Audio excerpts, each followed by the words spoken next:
चलिए स्टूडेंट्स, आज हम लोग प्रोग्राम करते हैं। ठीक है, सबसे पहले हम लोग प्रोग्राम कौन सा करने जा रहे हैं? आज जैसे हम लोगों ने पढ़ा स्विच केस, तो हम स्विच केस से रिगार्डिंग हम प्रोग्राम करेंगे। चलिए, हमारे पास एक प्रोग्राम हमने ऑलरेडी क्रिएट करके रखा है, मैं उसे खोल रही हूँ। आइए प्रोग्राम को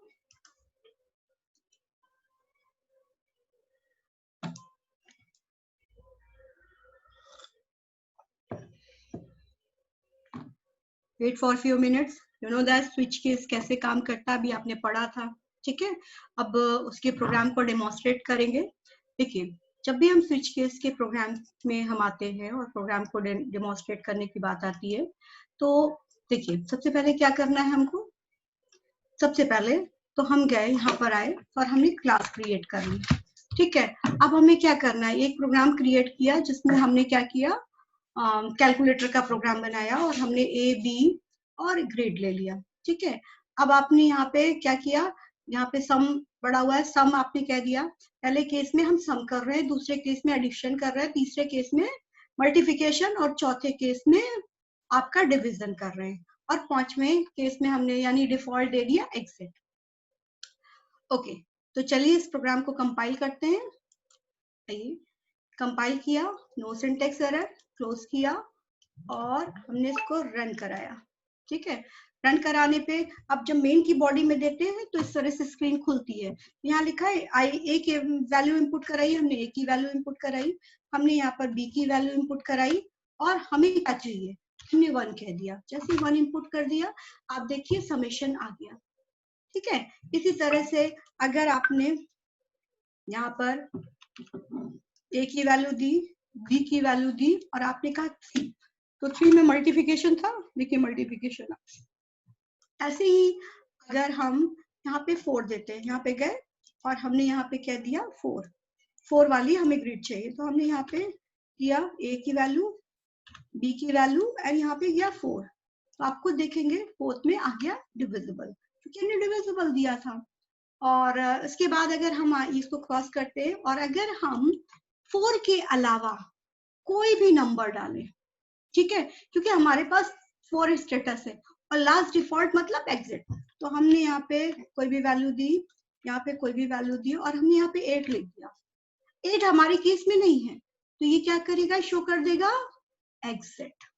ठीक है, एक चीज और हम आपको बताना चाह रहे थे, जैसे कि अगर किसी भी प्रोग्राम को जैसे रन करा रहे हैं, तो ऐसी सिचुएशन में suppose wait for that,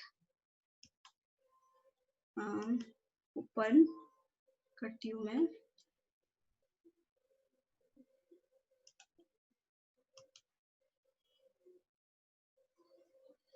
sorry इसको मैं ऑफ कर देती हूँ। मैं एक प्रोग्राम, इसी प्रोग्राम को ही आप एक चीज देखिएगा, यहाँ पर ब्रेक लगा हुआ है, मैं ब्रेक हटा दे रही हूँ। ठीक है, यहाँ पर ब्रेक मैंने हटा दिया, सपोज कीजिए हमने ब्रेक वाली सिचुएशन सबने हटा दिया। ठीक है, तो यहाँ पे फॉल थ्रू हो जाएगा, मतलब जैसे ही आप प्रोग्राम को रन कराओगे, जैसे आप गए यहाँ पर प्रोग्राम को रन कराने और हम कोई भी, जैसे हमने यहाँ पर पहली वैल्यू दी और दूसरी वैल्यू दी और लास्ट में हमने दे दिया 1, तो 1 के बाद जितने भी हम ऑप्शंस अप्लाई करेंगे, मैं क्लियर कर देती हूँ, फिर से दिखाती हूँ। हमने यहाँ पे ब्रेक नहीं लगाया है और मैंने यहाँ सिचुएशन में यहाँ पे वैल्यू 1 यहाँ पे ये दे दिया और हमने यहाँ पर क्या कर दिया, हमने 1 टाइप कर दिया। तो आप देखिए इसमें एडिशन भी कर रहा है, सब्सट्रैक्शन भी कर रहा है, मल्टीप्लिकेशन कर रहा है, डिवीजन भी कर रहा है, एग्जिट कर रहा है। तो ब्रेक क्या करता है, break is a jumping statement, जो ब्रेक वहीं पर कंडीशन को, जो कंडीशन आप रन कराते हैं उसी को वहीं पर ब्रेक कर देता है। तो जब हम लोग यहाँ पर ब्रेक लगा देंगे, इनकेस अगर हमने यहाँ पर ब्रेक लगा दिया, सपोज कीजिए हमने यहाँ पर ब्रेक कर दिया,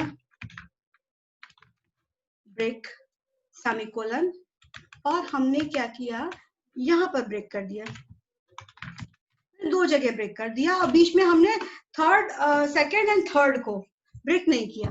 तो आप देखिए क्या होगा, जब मैं सेकंड रन कराऊंगी, ये बिना ब्रेक का है, तो ये क्या करेगा, चलिए देखते हैं। यहाँ पर हमने सिचुएशन दी कौन सी, सेकंड, तो आप देखेंगे सेकंड और थर्ड दोनों ही रन करेगा, क्योंकि सेकंड थर्ड में हमने वहां पर ब्रेक नहीं दिया है। इसको मैं क्लियर कर दूं ताकि आपको क्लियर हो जाए।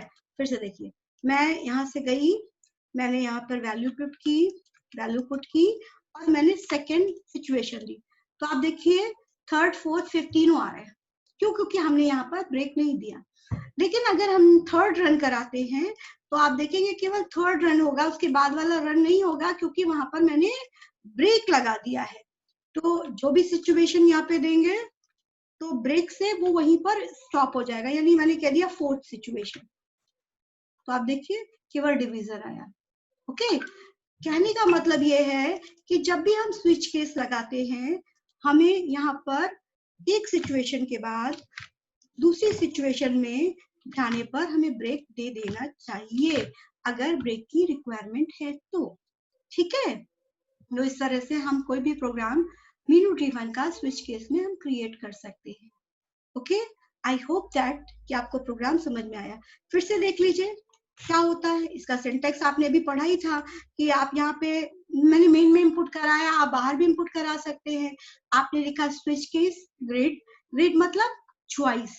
आप यहाँ पे इसको CH दे सकते हैं, CH दे सकते हैं, तो इससे कंफर्म हो जाएगा कि आप चॉइस कह रहे हैं, कौन सी चॉइस आपको काम करनी है। ठीक है, आपने जैसे चॉइस दिया तो वो क्या समझ में आ गया कि चॉइस है। अब आपने चॉइस में जो भी चॉइस रन कराएंगे, प्रोग्राम आपका वही रन होगा। तो इस तरह से हम प्रोग्राम को क्रिएट कर सकते हैं। I hope it is clear. Okay, thank you so much.